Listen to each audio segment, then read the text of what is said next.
नमस्ते अनि शुभ प्रभात सबै मनहरूलाई। म आज हाम्रै पौडेल बन्धुहरूको दाम्पत्य पराजुको मन्दिर भएको स्थानबाट सानो भिडियो बनाइरहेको छु।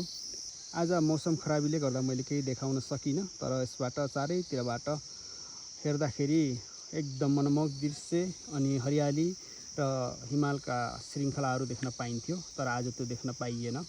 साथमा यहीँबाट माइको स्थानको मन्दिरको पनि दर्शन गर्ने र सबैभन्दा अग्लो चुराहारीकोटलाई पनि देखाउने अवसर मिल्थ्यो।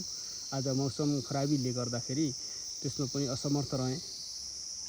यो मन्दिर स्थापनाको लागि सुरुमै समिति गठन गरेर कोष निर्धारण गर्ने र प्रथम समितिको एउटा संस्थापक सदस्यभित्र पर्छु।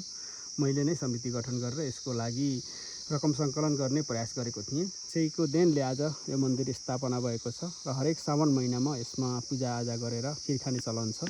आउने सबै हामी पाहुना पौडेल बन्धुहरू यस बसमा बसेर रमाइलो गरेर यहाँ पूजा गरेर तलतिर बसेर खाने गरिन्छ। आफैमा यो सौन्दर्य छ, हरियालीभित्रको यो मन्दिर आफ्नै अग्रसरतामा निर्माण गर्ने सुरुवाती गर्न पाउँदा म आफैमा पनि भाग्यमानी सम्झन्छु।